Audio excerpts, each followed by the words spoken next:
Hello everyone, welcome back to my channel. तो आज मैं आपको ये फ्लेयर्ड प्लाजो बनाना बताने वाली हूँ। साथ में आपका आसन से रिलेटेड जितने भी डाउट्स रहते हैं वो भी मैं सारे क्लियर करने वाली हूँ। आप किसी भी साइज के लिए आसन का कैलकुलेशन कैसे निकाल सकते हैं। साथ ही बेल्ट को भी मैंने प्रॉपर तरीके से लगाना बताया है। एंड अगर आपने मेरे चैनल को अभी तक सब्सक्राइब नहीं किया है तो ज़रूर सब्सक्राइब कर लीजिए।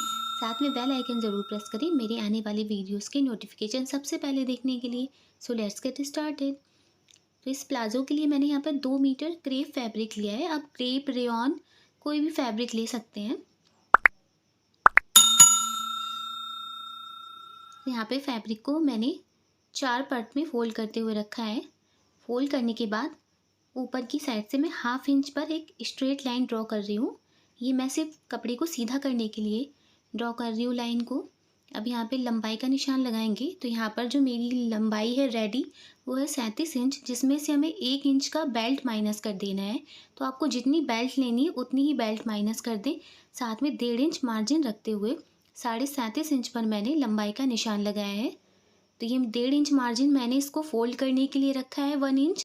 एंड 1/2 इंच हमारा सिलाई में चला जाएगा। एंड यहाँ पे कमर का निशान लगाएंगे, जिसके लिए हमें हिप राउंड का चौथाई भाग लेना है। एंड उसमें 1.5 इंच की लूजिंग प्लस करते हुए 11 इंच पर मैंने वेस्ट का निशान लगाया है। इसी तरीके से अब आसन का निशान लगाएंगे। तो आसन के लिए आपको हिप राउंड को 4 से डिवाइड करना है और उसमें बेल्ट लेंथ माइनस करनी है।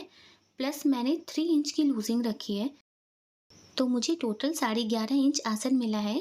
मैंने यहाँ पे 3 इंच की लूजिंग इसलिए ली है क्योंकि मुझे ये कंफर्टेबल चाहिए था। अगर आपको प्रॉपर फिटिंग का चाहिए तो आप 2 इंच भी लूजिंग रख सकते हैं। 2 इंच तो आपको लूजिंग ज़रूरी रखनी होगी, वरना ये आपको आसन से टाइट हो जाएगा। तो यहाँ पर मैंने 11.5 इंच पर आसन का निशान लगा दिया है। फिर ऊपर से स्ट्रेट लाइन ड्रॉ कर दी है।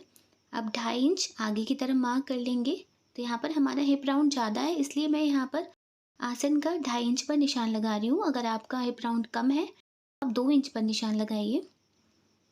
अब इस क्रॉच एरिया से तिरछी लाइन ड्रॉ करेंगे बॉटम तक। तो जहाँ तक मुझे कपड़ा मिल रहा है ना, वहाँ तक मैं इसका निशान लगा दे रही हूँ, क्योंकि हमें ये घेरदार प्लाजो बनाना है।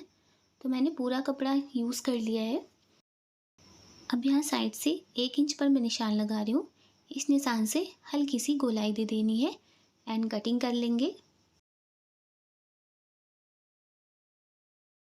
तो ये जो कपड़ा बचा है इससे हम बेल्ट बना लेंगे। यहाँ पर इसको ओपन करेंगे। तो सबसे पहले इसके क्रॉच एरिया पे हमें सिलाई लगानी होगी।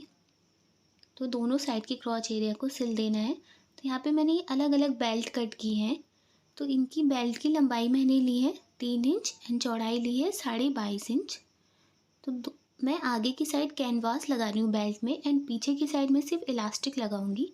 आप चाहें तो पूरी बेल्ट एक जैसी बना सकते हैं सिर्फ इलास्टिक लगाकर।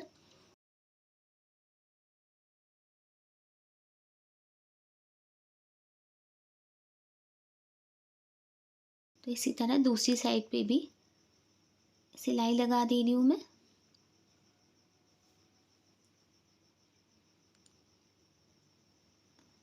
अब इनको फ्लिप कर लेंगे। जो आसन है उसको सेंटर में लाना है। सेंटर में लाने के बाद अच्छे से सेट करेंगे इसको। और दोनों साइड्स पे हमें कट लगा लेने हैं इस तरह से।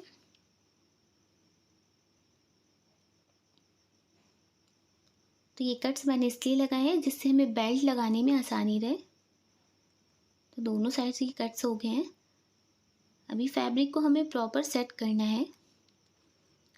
सेट करने के बाद इसको मैं आसन तक फोल्ड कर देना है इस तरह से। ये मैं इसलिए फोल्ड कर रही हूँ क्योंकि अभी हमारा जो नीचे का फैब्रिक है वो अनइक्वल है। क्योंकि आपको याद है मैंने साइड से 1 इंच कर्व शेप दिया था। तो इस शेप को हमें दूसरी साइड भी बनाना है, जिसके लिए हमें इस तरह से इसकी कटिंग करनी होगी। तो ये आप आसन सिलने के बाद ही कर सकते हैं। बस हमें हल्का सा इसका शेप देना है जिससे हमारी दोनों साइड इक्वल फैब्रिक आए।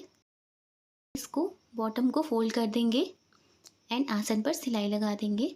तो पहले यहाँ पर मैं बेल्ट बनाऊंगी। तो यहाँ पे जो फ्रंट साइड वाला बेल्ट है उस पर मैंने 1 इंच चौड़ा कैनवास की पट्टी लगाई है, क्योंकि हमें 1 इंच चौड़ी बेल्ट चाहिए थी। साइड से हमें 1/2 इंच पर एक निशान लगाना है। तो इस 1/2 इंच को छोड़ते हुए हमें सिलाई देनी है बेल्ट की। आप चाहे तो एक बेल्ट पूरी कट करिए, जो नॉर्मली हम लगाते हैं, दोनों साइड पे इलास्टिक लगाते हैं वैसे भी लगा सकते हैं, लेकिन यहाँ पर मैं आपको फ्रंट में इस तरह की बेल्ट लगाना बता रही हूँ। तो दोनों साइड मैंने 1/2 इंच छोड़ दिया है, वहाँ पर मैंने सिलाई नहीं लगाई है। अब इस पट्टी को अंदर की तरफ पलट देना है। तो मैंने इसको उल्टी साइड से लगाया था, अब मैं इसकी सीधी तरफ पलट रही हूँ एंड ऊपर से एक सिलाई दे रही हूँ।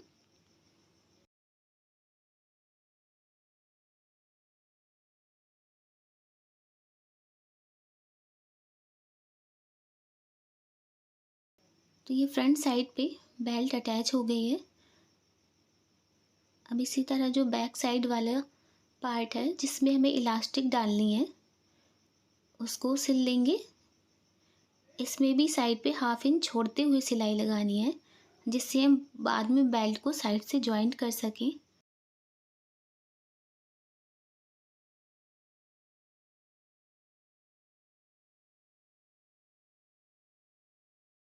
दूसरी साइड भी 1/2 इंच छोड़ देना है। अब ये जो ओपन पार्ट है इसको भी फोल्ड करते हुए सिल देंगे। तो इसको मैंने सीधी तरफ पलट दिया है एंड इस पे सिलाई लगा देंगे।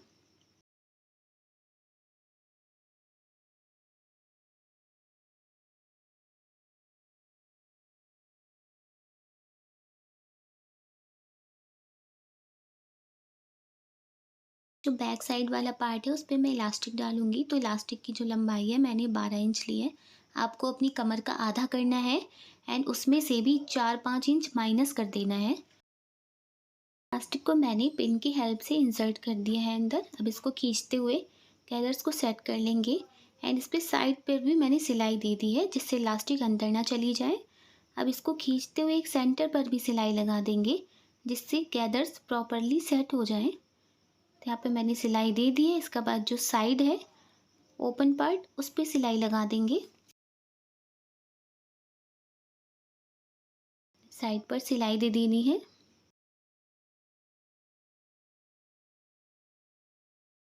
सिलाई देने के बाद मैं इस पे ओवरलॉक भी कर दूंगी। तो फ्रंट साइड हमारा इस तरह से आ जाएगा। इसी तरह दूसरी साइड पर भी सिलाई लगा देनी है।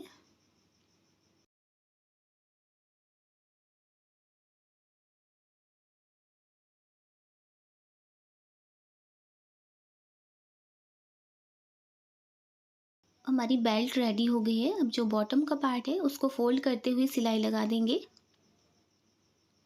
तो बॉटम का पार्ट हमारा हल्का सा राउंड शेप में था, तो इसको फोल्ड करते समय आपको हल्के से गैदर्स मिल सकते हैं। तो सिलाई देने के बाद आप इस पे आयरन ज़रूर कर लें। आयरन करने के बाद जो थोड़े बहुत गैदर्स आएंगे वो प्रॉपरली सेट हो जाएंगे। तो प्रेस ज़रूर लगा लेनी है आपको। तो मैंने दोनों साइड पर सिलाई लगा दी है एंड इस पे मैंने प्रेस भी लगा दी है। तो देख सकते हैं कितना प्रॉपरली ये सेट हो गया है।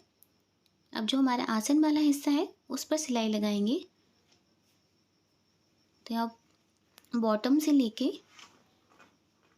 क्रॉच एरिया तक राउंड सिलाई लगाते जाना है। इस पे भी मैं ओवरलॉक कर दूंगी। तो फाइनली देख सकते हैं कितना इजीली हमने ये प्लाज़ो बना लिया है। एंड वीडियो अच्छा लगा हो तो चैनल को ज़रूर सब्सक्राइब कर लें एंड आप मुझे इंस्टाग्राम पर भी ज़रूर फॉलो कर सकते हैं। Thanks for watching.